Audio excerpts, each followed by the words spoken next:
Welcome back designers to Standify. And आज हम एक ऐसे सीक्रेट इंग्रेडिएंट के बारे में सीखने जा रहे हैं जो आपके स्पेस को स्ट्रक्चर, शेप एंड पर्सनालिटी प्रदान करता है। तो क्या है वो secret ingredient? Elements of design, form. So form क्या है? किसी भी ऑब्जेक्ट या किसी भी वस्तु के शेप और स्ट्रक्चर को ही उसका फॉर्म बोला जाता है। सो इस फॉर्म को यूज़ करके हम किसी भी स्पेस के फर्नीचर, आर्किटेक्चर एंड डेकोर में एक विजुअल बैलेंस क्रिएट कर सकते हैं। फॉर्म दो तरीके के होते हैं, organic forms and geometrical forms. So organic forms हो गए जो नॉट वेरी ज्योमेट्रिकल, जैसे कि आप एग्जांपल ले सकते हो कोजी सोफ़ा का।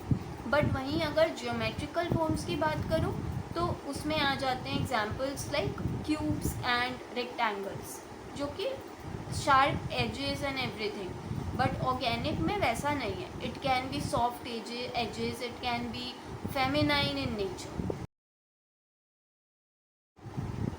So what is positive form and what is negative form? Positive form is the physical object itself.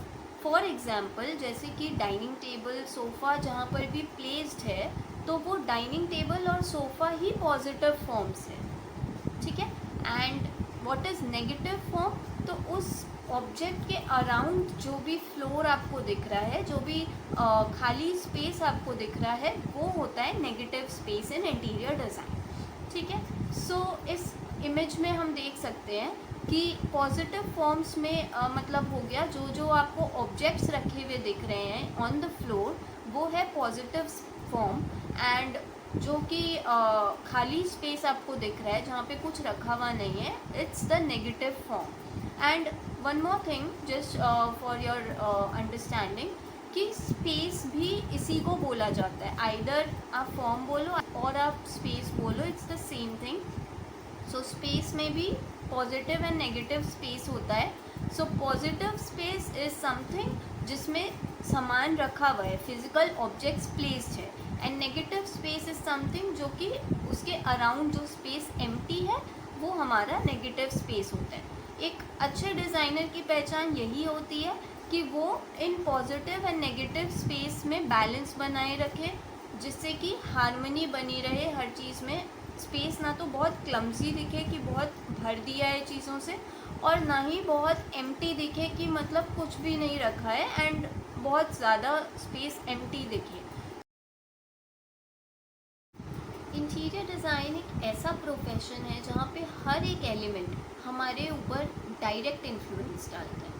अगर आप किसी जगह पर जाते हो तो वहाँ का कलर, वहाँ का structure, shape, form, element, lightings, everything हमारे ऊपर डायरेक्ट इन्फ्लुएंस करता है। सो बेसिकली सपोज़ अगर मैं आपका लिविंग रूम डिज़ाइन करती हूँ और लिविंग रूम में मैं कुछ ऐसा डिज़ाइन करती हूँ कि मैंने आपके डाइनिंग टेबल को राउंड रखा है, मैंने आपके कॉफ़ी या सेंटर टेबल को रेक्टेंगल कर दिया, और अगर वहाँ पे कोई स्टडी टेबल है तो मैंने उसको थोड़ा सा कर्व बना दिया, तो वो डिज़ाइन दिखने में कैसा लगेगा?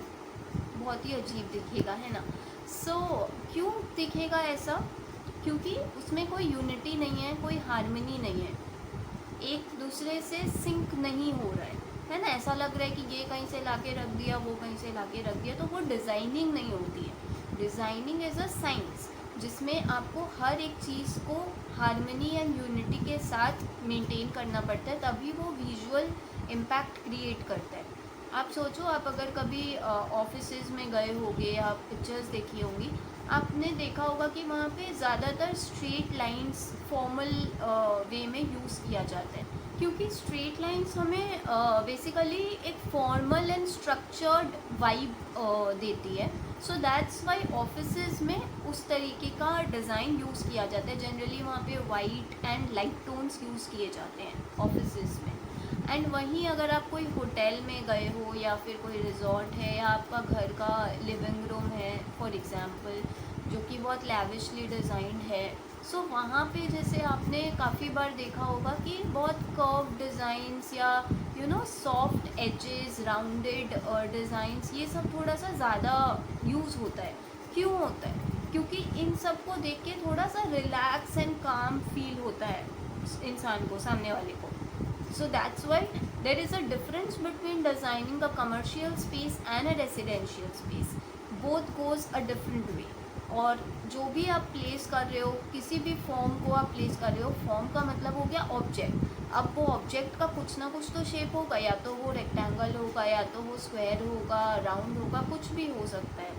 सो उस शेप को आप किस तरह से यूज़ कर रहे हो, कैसे वो एक कंटिन्यूटी, एक फ्लो मेंटेन हो रहा है कि हमारी आँखें चारों ओर मूव करे. ऐसा नहीं कि कहीं पे स्टॉप हो गई, फिर यहाँ भी स्टॉप हो गई, फिर यहाँ भी स्टॉप हो गई, ऐसा नहीं. वो फ्लो एक चलना चाहिए उस फॉर्म के साथ साथ. सो एक अच्छे डिज़ाइनर की पहचान भी यही होती है, और आस्ते आस्ते प्रैक्टिस के साथ आप भी इस चीज़ों में माहिर हो जाओगे. So how can you make form work for you? Here are 3 quick tips. First, mix it up. So जो भी straight lines and curve lines हैं उनको आप मिक्स करके एक बैलेंस क्रिएट करो for visual interest. Second, stay consistent. आपका जो भी डिज़ाइन स्टाइल है उसके साथ साथ का ही फॉर्म्स आप यूज़ करो. And third is think scale. So जो भी बड़े डिज़ाइंस होते हैं वो एक्चुअली उस वहाँ की हाइलाइट्स होती हैं, और जो भी छोटे छोटे फॉर्म्स होते हैं वो उस जगह में डिटेल्स ऐड करते हैं. Okay, the pro tip for today is, अगर आप एक बॉक्सी सा सोफ़ा यूज़ कर रहे हो तो you can use a round coffee table to soften the look. So इसी के साथ हमारा आज फॉर्म का टॉपिक भी कंप्लीट होता है. हमने लाइंस कवर कर लिए हैं, फॉर्म्स कवर कर लिए, इसी में स्पेस भी कवर हो गया है थोड़ा, और हार्मनी, यूनिटी, ये सब भी कवर हो गया है, क्योंकि ये सब अलग अलग टॉपिक्स नहीं है, ये सब सिंक में है. So will try to cover everything more detail में, एंड स्टे कंसिस्टेंट, और आपका प्यार ऐसे ही मिलते रहे. और अगर आपने अभी तक सब्सक्राइब नहीं किया, आप नए हो चैनल पे, तो do like and subscribe my channel. Also press the bell icon for new updates. And thank you so much. फिर मिलते हैं नए टॉपिक के साथ. Bye bye. Thank you. Stay blessed.